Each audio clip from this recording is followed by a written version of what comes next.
छत्तीसगढ़ के Bilaspur rape case मामले में बिलासपुर हाई कोर्ट ने पीड़िता प्रेग्नेंट युवती को अबॉर्शन कराने की मंजूरी दे दी है।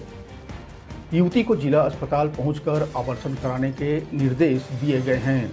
इसके साथ ही हाई कोर्ट ने पुलिस को डीएनए सुरक्षित रखने के लिए भी कहा है।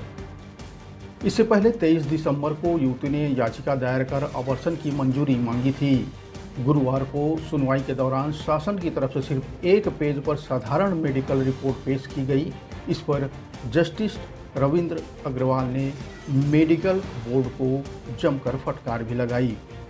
रेप के बाद युवती प्रेग्नेंट हुई और अब वो 21-22 सप्ताह की गर्भवती है। इससे परेशान होकर उसने हाई कोर्ट की शरण ली थी।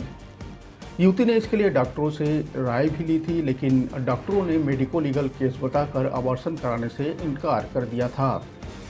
आज जब इस मामले की सुनवाई शुरू हुई तब कलेक्टर की तरफ से मेडिकल बोर्ड ने ओपीडी पर्ची में रिपोर्ट पेश की और बता दिया कि युवती का अबॉर्शन किया जा सकता है। सिर्फ एक पेज की ओपीडी पर्ची में रिपोर्ट मिलने पर जस्टिस रविंद्र अग्रवाल ने जमकर नाराजगी जताई। उन्होंने मेडिकल बोर्ड को हाई कोर्ट में तलब किया और कड़ी फटकार भी लगाई। इस पर मेडिकल बोर्ड ने माफ़ी मांगते हुए दोबारा रिपोर्ट प्रस्तुत करने के लिए समय मांगा। फिर सेकेंड हाफ में विस्तृत रिपोर्ट पेश की गई।